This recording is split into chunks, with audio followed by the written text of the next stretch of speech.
lá vem ele, um sorriso, uma luz, lá vem ele, a semente do amor que reluz, lá vem ele, lá vem ele, um sorriso, uma luz, lá vem ele, a semente do amor que reluz,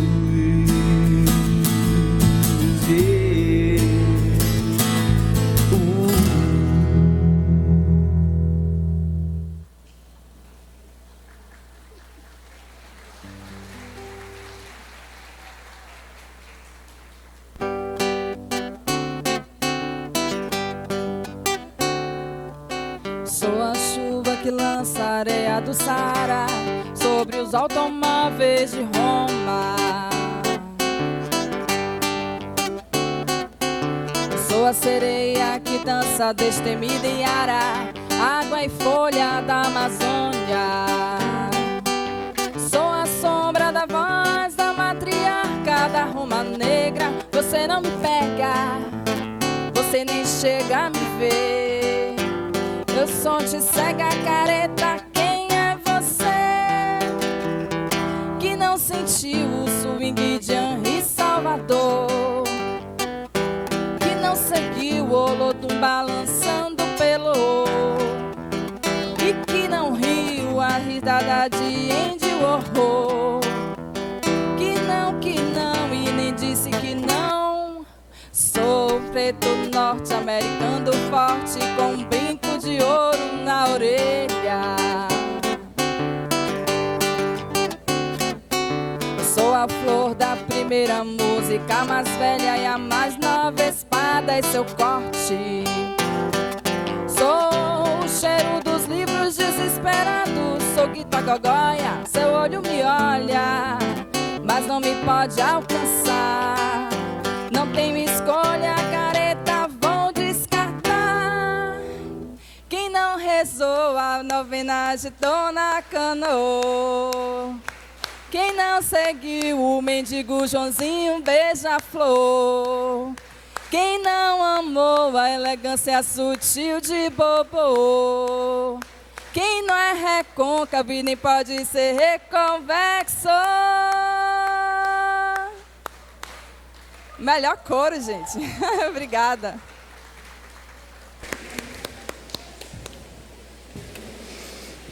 Boa noite.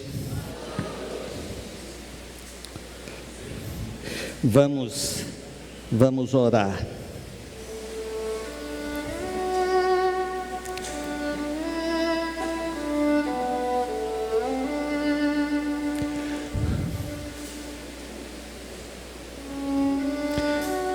Senhor,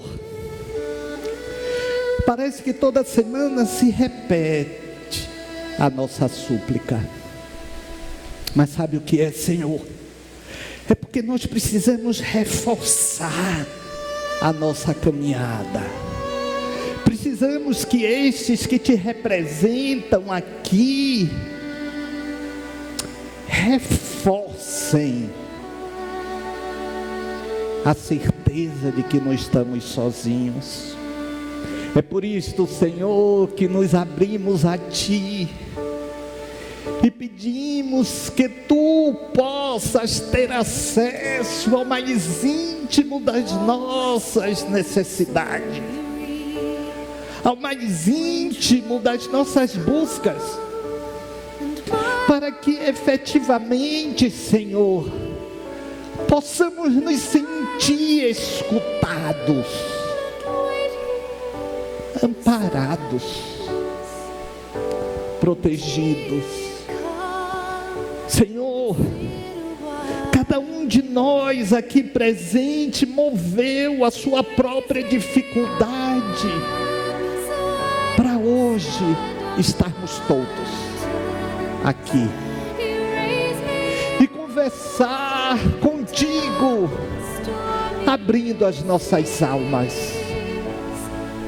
E é por isto, Senhor, que não nos sentimos abusando, mas reforçando, porque contigo nos sentimos acima das dificuldades, acima das ondas bravias, acima de tudo aquilo que perturba a nossa caminhada. Nos sentimos carregados, nos sentimos fortalecidos e, sobretudo, Senhor, não nos sentimos sozinhos, ainda que tudo ao nosso entorno parece desmoronar, gritar. A tua presença, na certeza de que estás conosco, nos aquieta, nos sossega e nos dá paz. Sê conosco, Senhor. Sê conosco. Sê conosco nas nossas buscas, nas nossas súplicas. Sê conosco, Senhor, e abençoe a cada um de nós, não apenas agora, mas por todo sempre.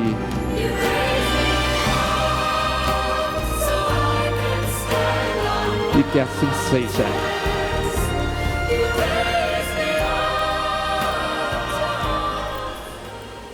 Cadê Norma? Norma, não, você venha para cá. Norma é aniversariante e trouxe essas flores todas para vocês.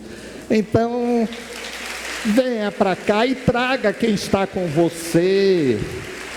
Por favor.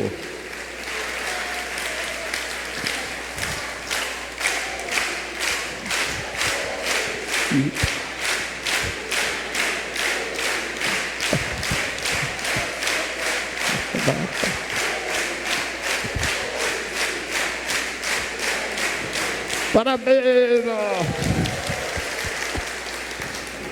Menina, eu tive tanta recomendação para não esquecer seu nome, que você não tem ideia, de Renato.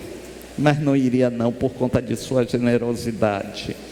Sérgio Matos, vem cá que eu quero conversar com você hoje.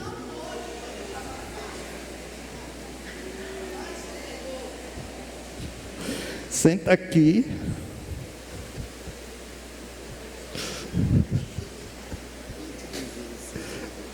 Eu estou com o meu microfone ligado, veja o que é que você vai dizer. Peraí.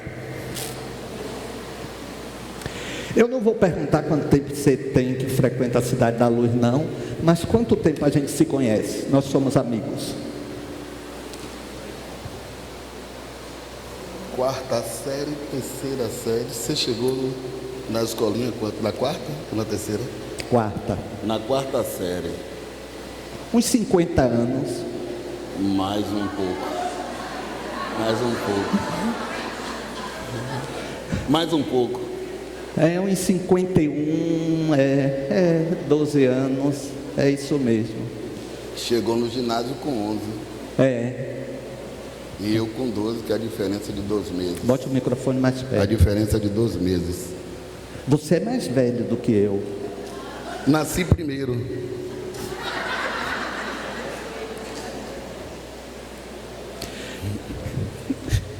Tá emocionado? Não, nossa amizade é bem sólida. Bem sólida. Não vale nada, Sérgio. Eu não entendo como ele é casado com aquela lindeza. Tem outro aqui também, que nós somos amigos há menos tempo, 45 anos. Sim, mas você foi no quarto ano da escolinha?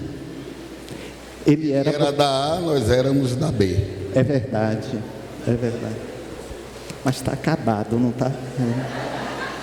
Não, Tony continua bonito, com excessozinho no abdômen, mas nada que preocupe, né?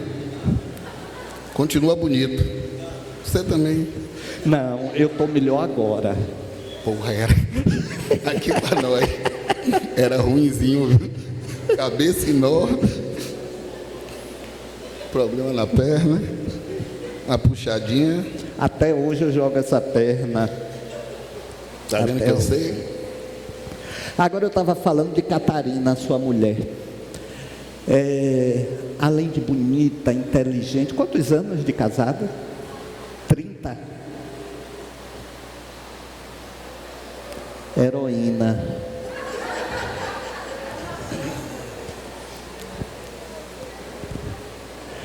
Porque toda vez que eu cito você, você fica olhando para trás como se fosse outra pessoa?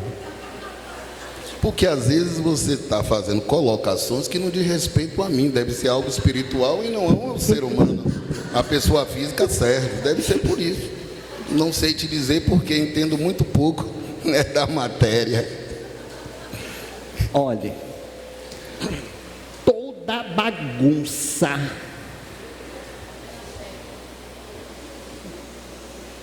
liderava. Toda. Ele hoje é um excelente advogado, mas quem tomava as vezes de advogado da turma, adivinhem quem era? José Alberto Lima Medrado. Com muito orgulho, bom amigo desde a infância. Hoje, nós temos a felicidade de estarmos juntos, né, com alguém, com uma luz, né, que cria em cada um de nós uma perspectiva de mudança, de transformação interior. O Sérgio, antes do centro, sempre foi um Sérgio inteligente. Você sempre foi gente boa. Mas, não. Depois do centro, nós passamos a enxergar o que nós não víamos. Inclusive, você não sabe, para esse espaço aqui, como eu cheguei. E eu vou te lembrar agora. Te encontrei no tribunal, você me abraçou, eu fui embora. Você seguiu o seu caminho, eu segui o meu, fazer minhas audiências. Antes de eu chegar em casa, você ligou. Negão, você está onde? Eu estou chegando em casa, você vem aqui. Eu digo, aqui aonde? Eu venho aqui no centro agora. Eu disse, rapaz, mas eu acabei de chegar em casa, venha. Eu digo, tá bom, eu vou. Aí vim. Estou aqui até hoje. No ano de 2009. Um pouquinho de tempo, né? Não. Mas eu sei pelos quadros que eu tenho em casa. Sim, você sempre adquiriu. Olha, nossa turma era ótima. Era uma turma muito coesa e nós caminhávamos juntos, né? Na época era primário, ginásio, científico, então a mesma turma. Até quando concluímos o segundo grau, que era assim chamado, em 79. Não é? Sempre foi essa figura, sempre, não é? Tião Maluco era o apelido dele. Eu não tinha apelido. Não tinha não. Tinha não. Olha, Sempre você... muito tranquilo. Gente boa, não via nada. Podia acontecer o que acontecer. Você viu, Medrado? Eu não. Eu estava ali, não vi não. Foi eles não. Aqui não foi. Ele também ajudava de determinada forma, mas ajudava, né? Eu tinha uma certa moral, né? Porque eu era um aluno relativamente bom. E aí me perguntavam logo. Agora vocês sabem, tem uma coisa que é muito interessante. Eu acho que eu quis lhe chamar mais assim para poder falar essas coisas. Mas eu vou falar do que você fazia.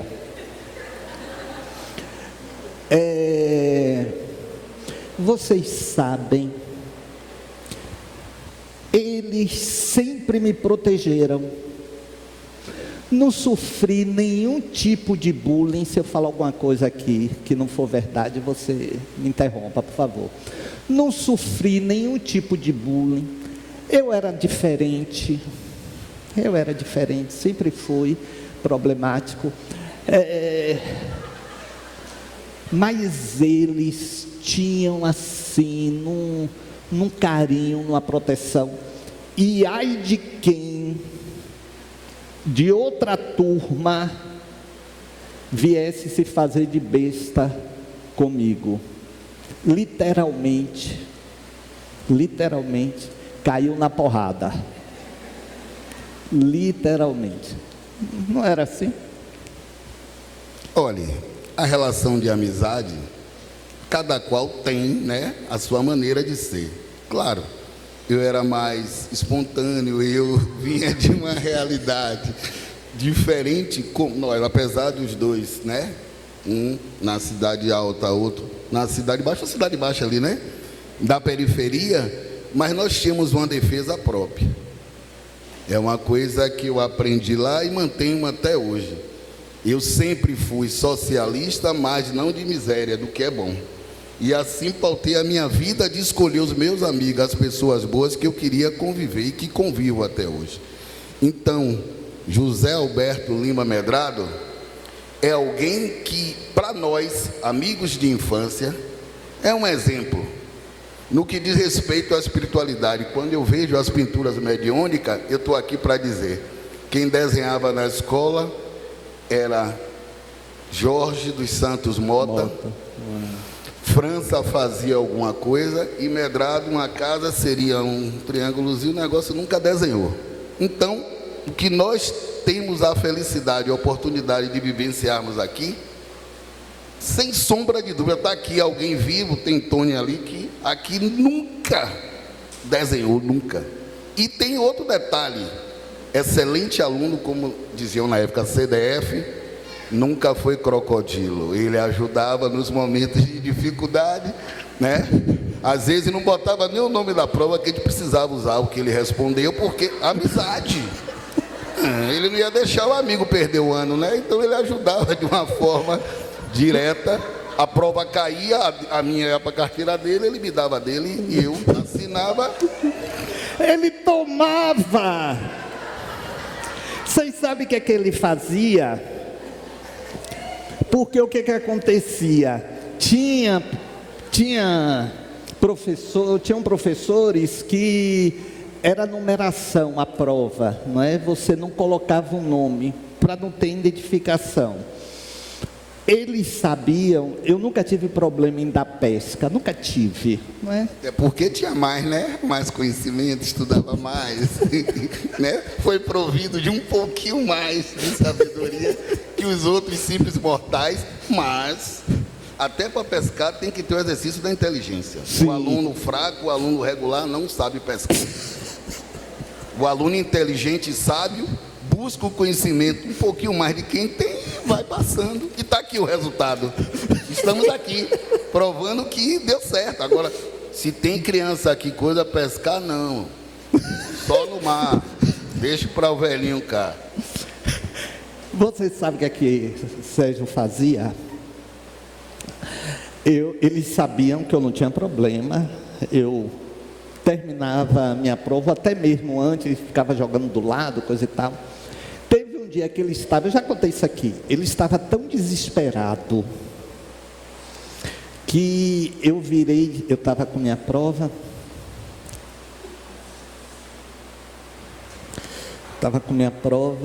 aí eu, peraí, Sérgio, peraí. O que é que ele fez? Pegou a dele, me deu, faltando uns 15 minutos para terminar a prova, e pegou a minha.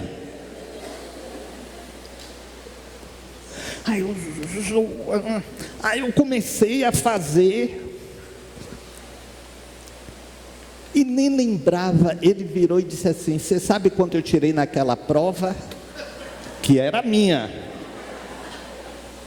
Eu disse: não lembro não, Sérgio. Eu tirei 9 e você tirou 7. Claro, eu não tive tempo de terminar a prova. E recebi os elogios do professor. Eu disse, professor, eu estudei bastante. E ele dizia, esse miserável roubou minha prova. Ele nunca tirava 7. 7 para medalha era nota baixa. Era verdade, isso é verdade. Eu não diminuía muito de 7, mas 9 também já era um pouco demais. Porque ele não tinha tempo de brincar. Para tirar 9 o tempo todo, eu tinha que ficar... Ele estudava muito, não é? Estudava. Medrado estudava muito, muito. E aquele negócio, o professor, vamos fazer aqui, pergunta, meu filho, vem cá. Responda aí, Matos. O professor, peraí, não, menos 1. Aí ele dizia, professor, mas você precisa estudar, Matos Velho, sente aqui. Esses professor, eu não lembro. Eu estive na aula, mas eu vou lembrar e vou dizer ao senhor, meu filho, menos 2. Aí eu voltar para o meu lugar. Medrado não, era na ponta da língua, mas nada disso mudou a trajetória, né? Você vê que as pessoas boas, as pessoas falam até de mim, né? Você sempre foi muito querido. Mas teve uma vez que se fez um sorteio, uma coisa assim, de quem ia botar fogo no mural. Você lembra disso? Lembro, sim, claro. A criança até reagiu, disse, Medrado, não conte, você viu ela falando ali?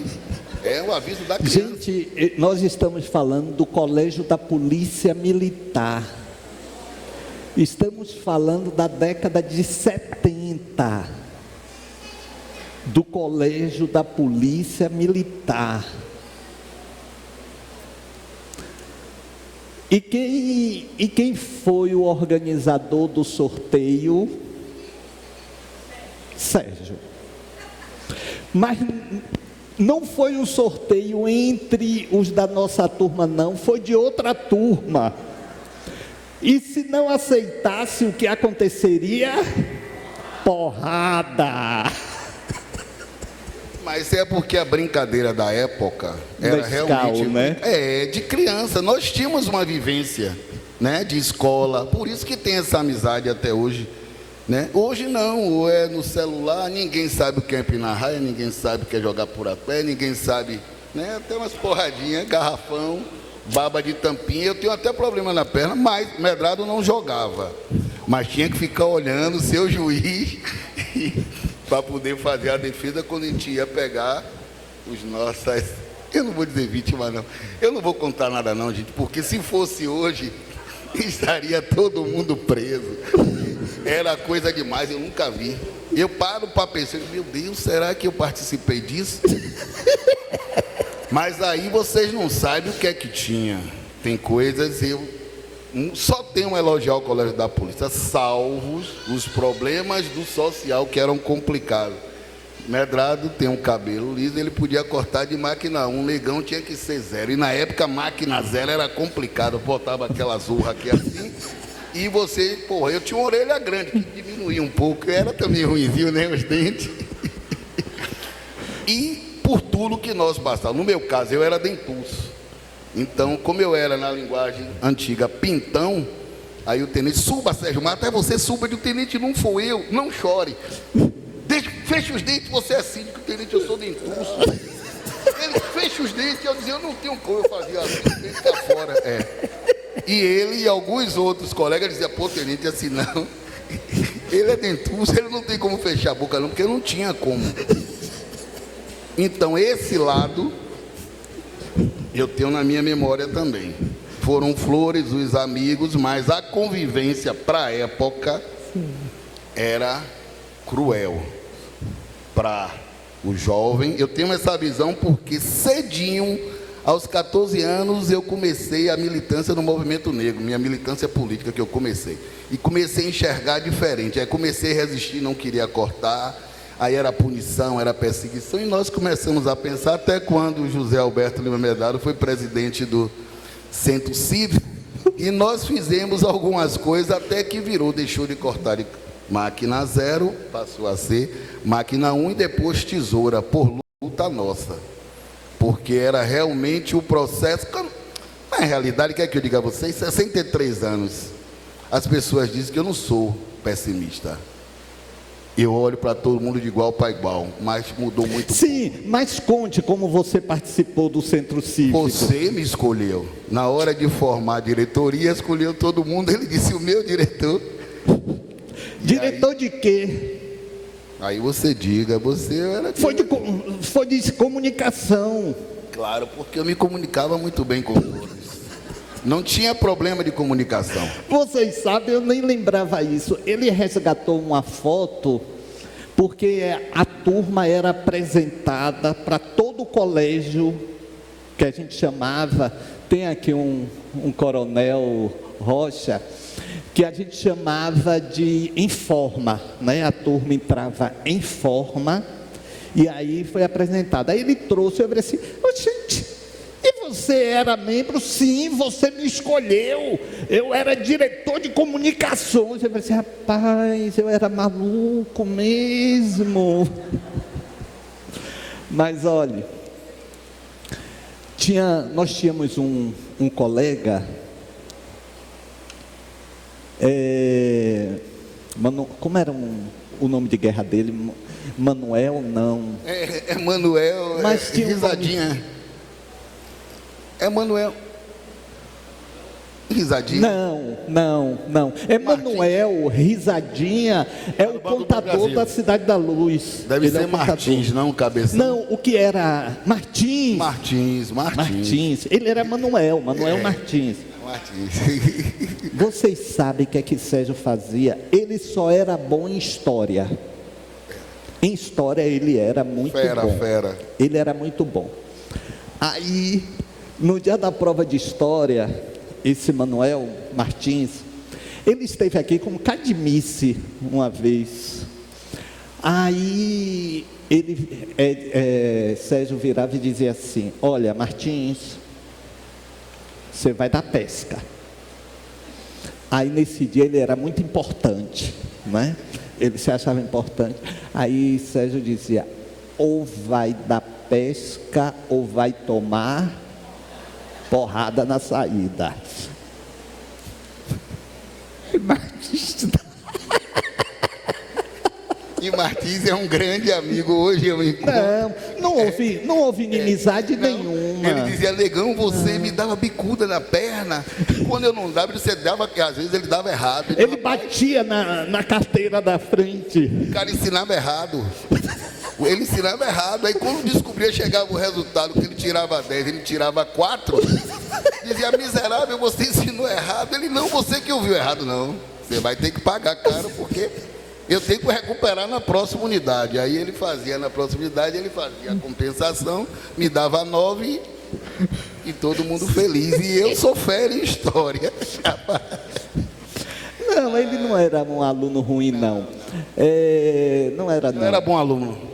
Era um bom aluno. Eu não fazia. Quando fazia duas finais, mas no geral nunca fiz recuperação.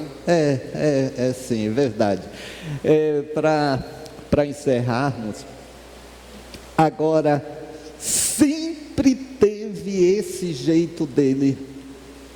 Ele hoje está com 63 anos, a mesma idade que eu tenho, mas sempre foi assim, moleque. Sempre. Nós tínhamos um professor, Tony vai lembrar também, Ambrósio, professor de música, devia ter uns 80 anos. Ele chegava na sala, com o diapasão, a gente sabia todos os hinos. Ainda lembramos de muitos, né, Sérgio? Aí ele pegava o diapasão, dava o tom.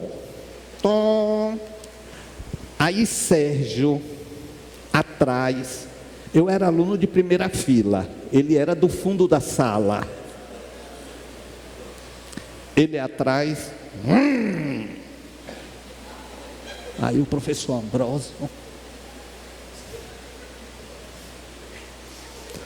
Aí dava de novo o tom. Gente, o professor Ambrósio alucinava. Tem um outro que frequenta aqui, e hoje ele não veio não, Josué, ele fica sentado ali. Que Ambrósio viu Josué, porque Ambrósio, ele separava os bons dos maus. E os maus? Sérgio ficava de que lado? Dos maus. Mas esse amigo nosso, Josué, era do lado dos bons. Era do lado dos bons. Tony também. Aí o professor Ambrósio pegou Josué fazendo a mesma molequice de Sérgio. Quando o professor Ambrósio viu... Traidor! Você era meu amigo. E na hora dessa, o que é que Sérgio fazia? Ria, sabe?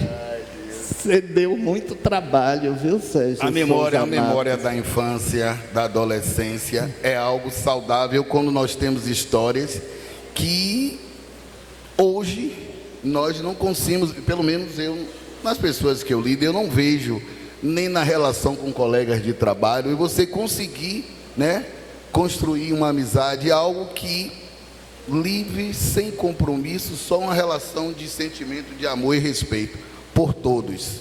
Claro, dentro de um universo de 60, tem aqueles que não conseguem entender também, porque não frequentam a Cidade da Luz.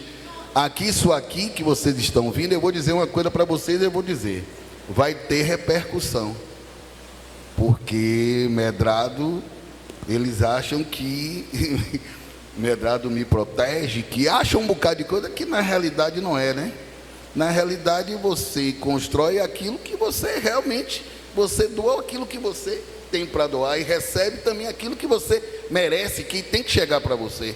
Sérgio Souza Matos, eu amo você, rapaz. A recíproca é verdadeira.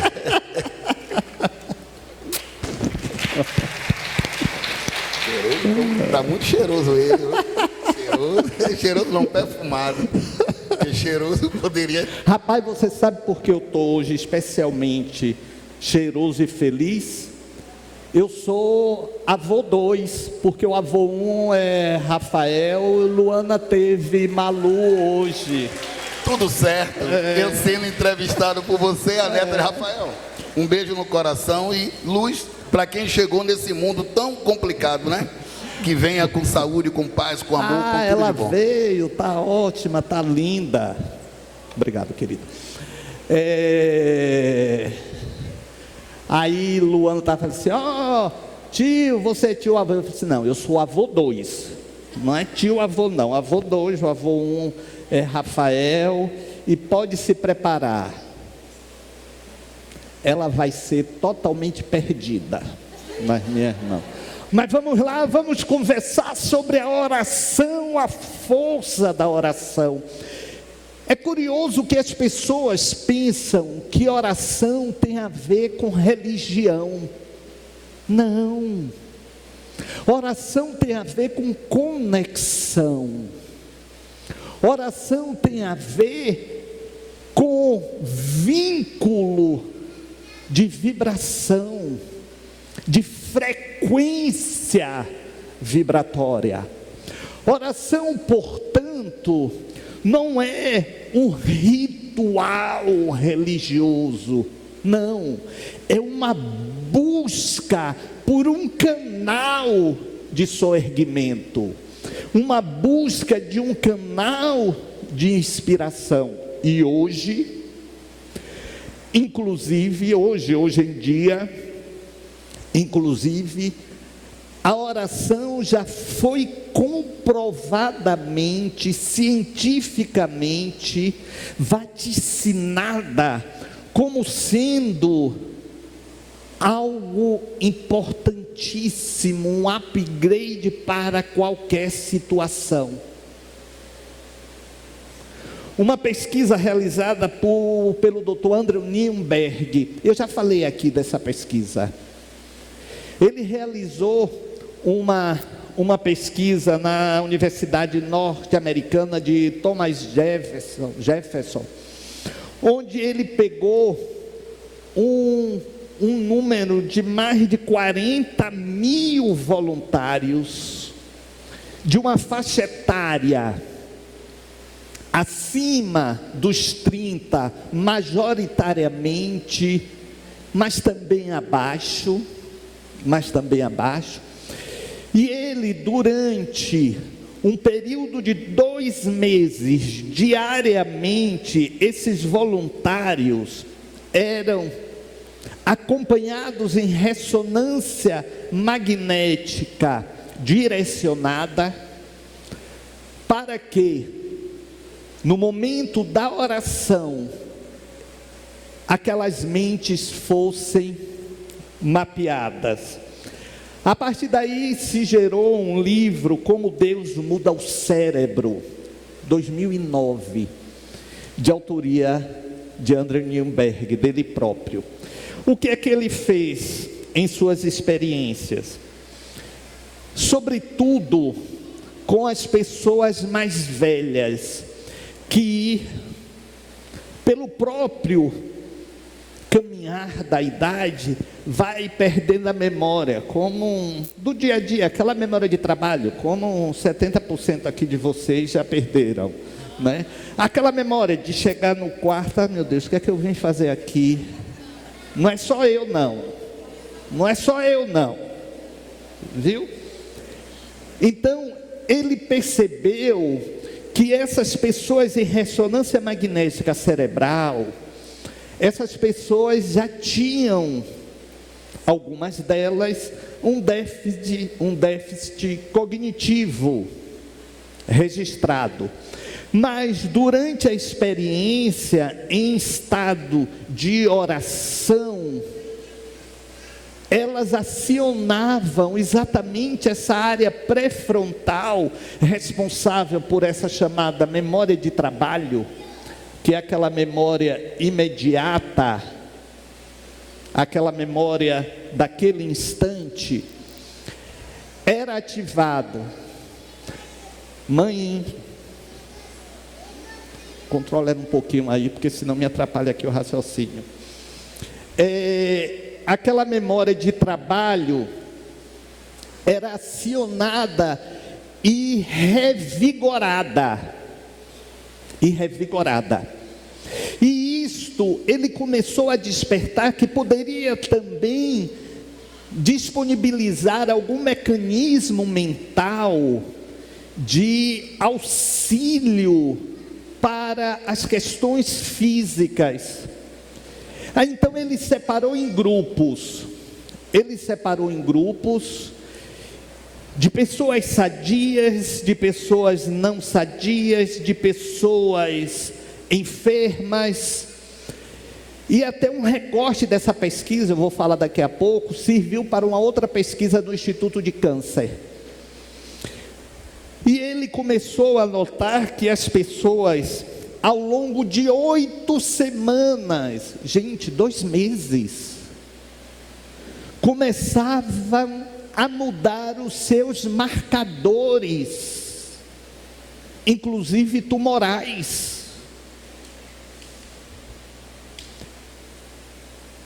E ele começou a imaginar o seguinte: não, essas pessoas estão se auto-influenciando. Então ele começou a dizer que a pesquisa tinha encerrado e que ele só queria comprovar a estabilidade dos processos. E levou mais 4 semanas. Detalhe: as pessoas prosseguiram melhorando.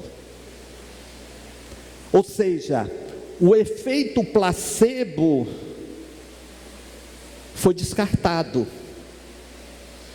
Porque para aquelas pessoas a pesquisa tinha sido encerrada. E foi tão surpreendente o processo que ele desenvolveu, e depois ele pegou um outro grupo e começou a fazer semanalmente, como nós fazemos aqui quando nos encontramos, um encontro para oração. Ele fazia uma pequena preleção, não necessariamente de caráter religioso, mas para criar oportunidade das pessoas orarem.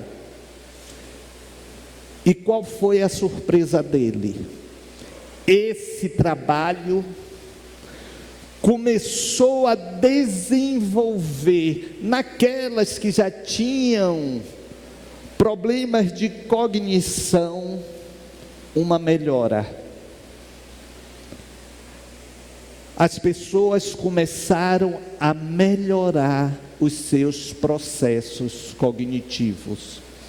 E os que não tinham problemas de cognição começaram a ter mais maleabilidade mental, mais criatividade, mais disposição.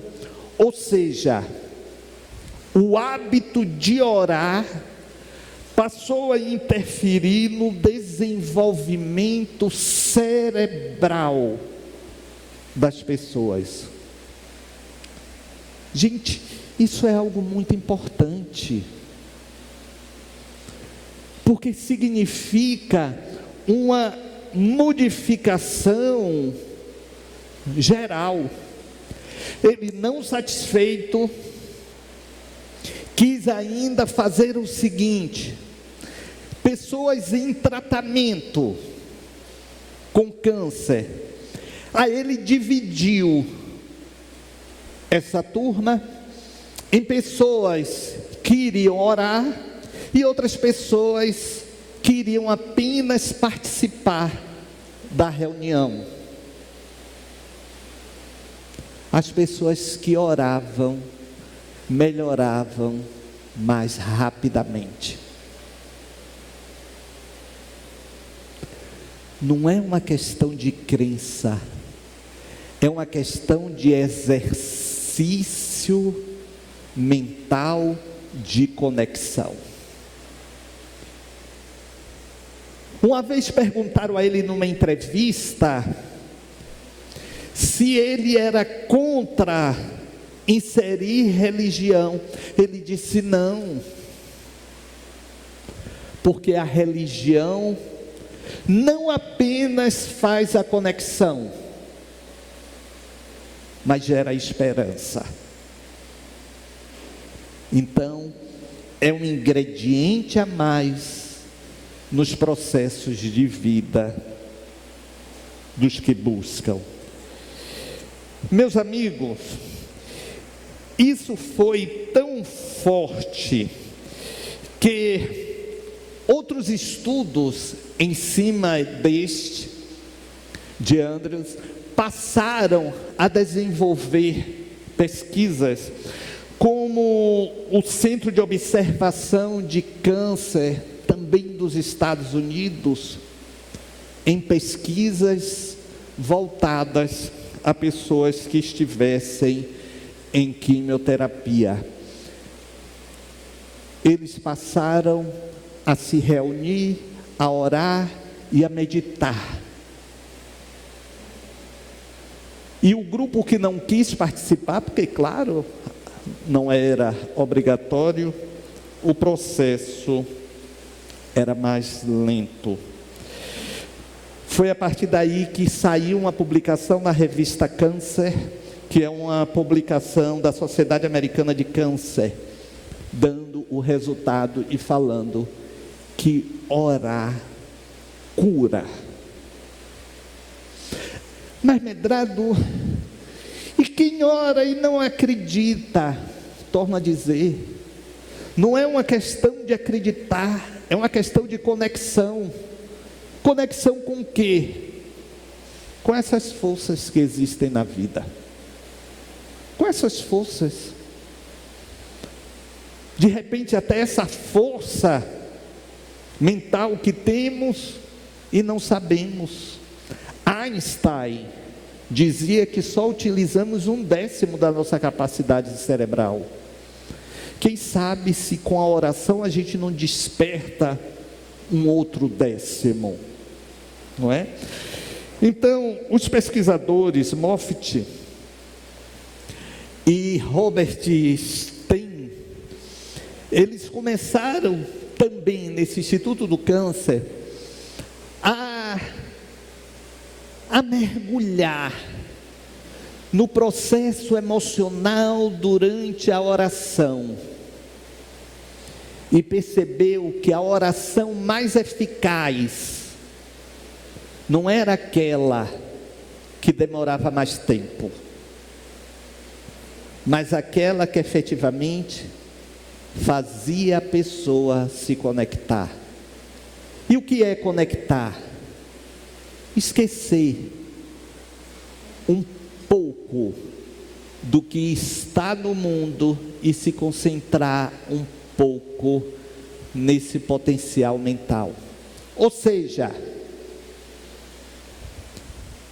não é uma questão de como você ora, da forma que você ora, ou o tempo que você ora, mas a conexão que você faz, que seja rápida, mas que seja eficaz, que seja efetiva, que naquele tempo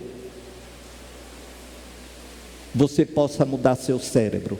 Daí o nome que o professor Andrew Neinberg deu ao seu livro, Como Deus Muda o Cérebro. E por que ele, por fim, colocou Deus nessa história? Porque ele viu que gerava esperança. E quando a gente traz para o nosso dia a dia, a gente vê que realmente, não é? A religião dá um clique a mais. Essa religião, seja qual for, que muitas vezes é direcionada de uma forma equivocada, sem sentido. Não é essa a religião. É a religião que faz com que essa conexão subjetiva se estabeleça em uma conexão objetiva. Em fazer o bem. Não importa quem. E nem com que nome seja esse bem: caridade, fraternidade, bondade, generosidade, amizade. Não importa. Mas o fazer essa energia se concretizar.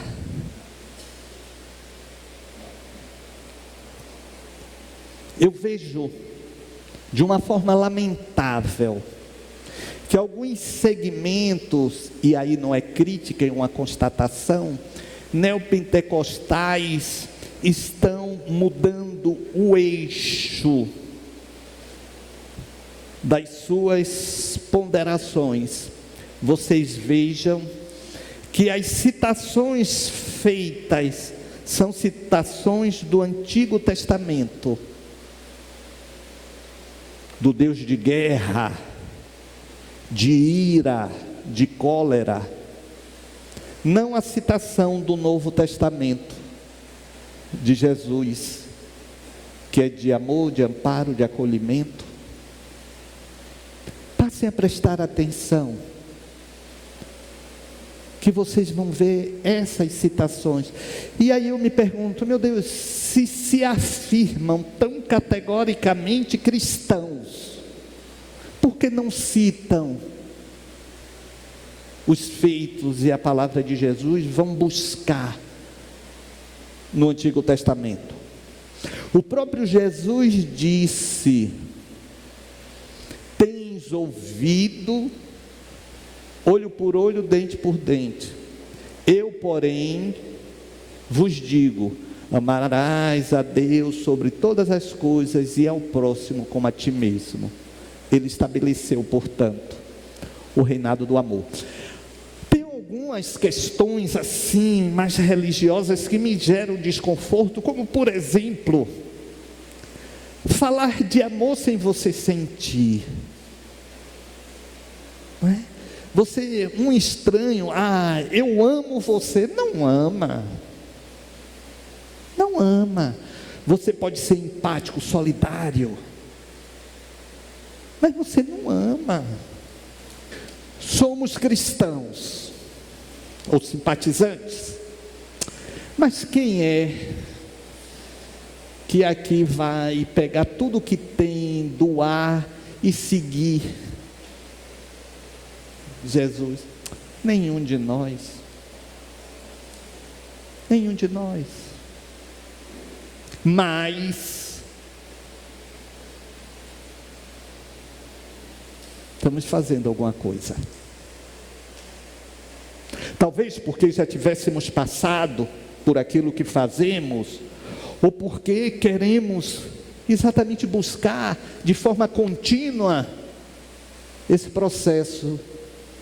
Como disse Paulo, eu tenho anseio em fazer o bem, mas o mal ainda me domina. Mas continuamos fazendo. Saulo perseguiu os cristãos, como Saulo. Depois se tornou Paulo de Tarso. E é por isso que o cristianismo chegou ao Ocidente. Então é isso. Estamos nesse processo de Saulo para Paulo. Mas vamos fazer. E a oração faz parte desta caminhada. Mas vamos lembrar do que disse Leon Tolstói, que eu sempre me lembro quando eu falo de orar. Escritor russo. Orar é arar. Fazer o bem é, na prática, uma oração. Fazer o bem é, na prática, uma oração. Vocês podem dizer, mas olhe, toda semana eu estou no centro. Ótimo, orando. E está fazendo o quê? Eu não posso deixar de falar que eu sempre rebato e refuto aqueles que dizem assim, por exemplo, está vendo fulano, milionário, não poderia ajudar e não faz nada por ninguém. Quando eu ouço isso, eu pergunto àquela pessoa, e na sua proporção, você faz o quê? A pessoa poderia dar uma carreta de alimento. Você não pode dar uma carreta, mas você dá 1 quilo? Então não fale, você faz igualzinho. Olha, abraçar uma pessoa e desejar algo de bom é uma oração também. É uma oração. Faça isso aí com o coração.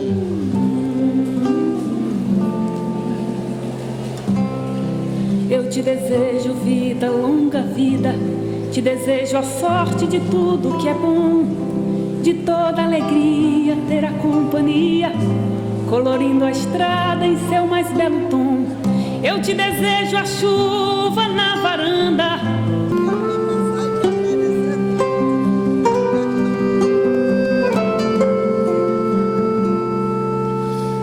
Parabéns. eu te desejo a paz de uma andorinha, no voo perfeito contemplando o mar, e que a fé movedora de qualquer montanha te renove sempre, te faça sonhar. Mas se vier as horas de melancolia, que a lua tão meio Ao aniversariante eu vou dar um bastão daquele ali. mais doce estrela seja tua guia, Dê a como Giovana mãe também. singela a te orientar. Me ajude a Eu te distribuir, porque tem desejo mais muitas. que 1000 amigos, a poesia que todo poeta esperou, coração de menino cheio de esperança, voz de pai amigo, de avô. Eu te desejo muito mais que 1000 amigos. A poesia que todo poeta esperou.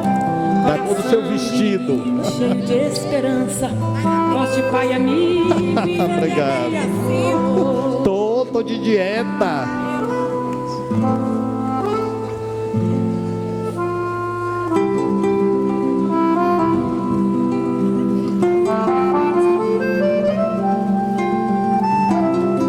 Cortou o cabelo.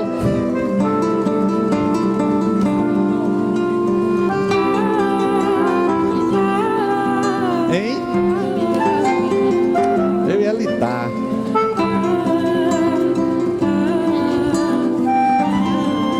Já tenho, né?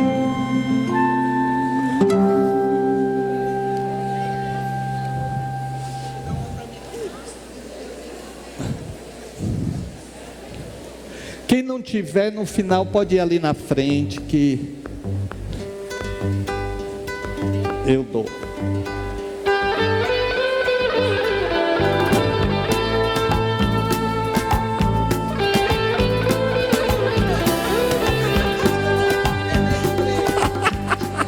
Aí você iria me contrariar. Já tem. Toma, Diniz.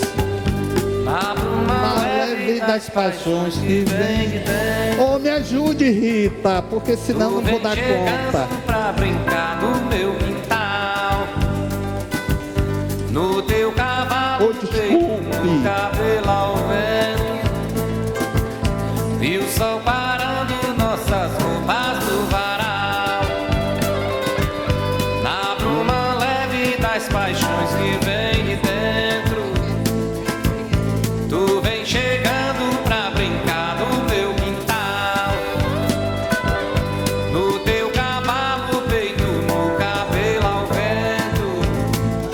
Desculpe ser jogado. Nossas roupas no varal.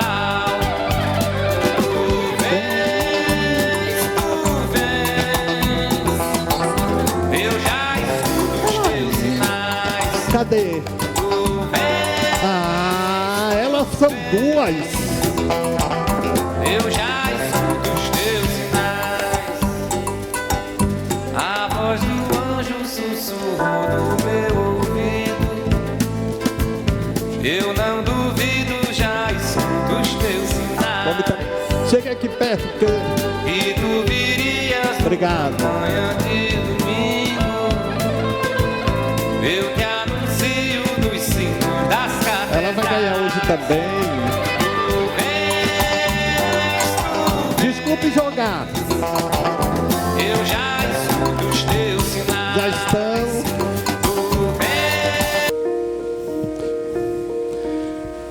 Senhores espíritos do bem, amigos do invisível, eis-nos nesse instante para pedir pelas pessoas cujos nomes colocamos sobre a mesa, encarnadas e desencarnadas, e pedimos a concessão especial para Malu Medrado Carvalho, que venha em paz e siga a sua missão estabelecida nos planejamentos superiores, e que cada um de nós possa agora dizer com o coração na mão: Senhor, são bênçãos que temos a agradecer, são bênçãos que temos pela vida que nos concedeste, pela força que nos anima, os médiuns do outro lado, e também, é claro, por aquilo que aspiramos, que buscamos, e que as forças negativas não tenham acesso, que a chuva que cai possa levar as energias negativas, mas senhores do bem, preservando as famílias em suas vulnerabilidades. É pelo Senhor que nós oramos, por esta força que nos anima, por este refazimento das nossas almas, pelo nosso coração de joelho em gratidão, pelo agradecimento que damos aos passistas. E Senhor, e que possamos, ao sair daqui, levá-lo dentro de nós, nas nossas palavras, nas nossas ações, para que a pressa não nos faça agressivos, para que a ansiedade não nos perturbe o aqui recebido. Senhor, senhores do bem, muito obrigado. Agradecemos aos passistas e que possamos ir em paz, na certeza de que o Senhor estará conosco, se nós assim quisermos. Até a próxima, vão com Deus!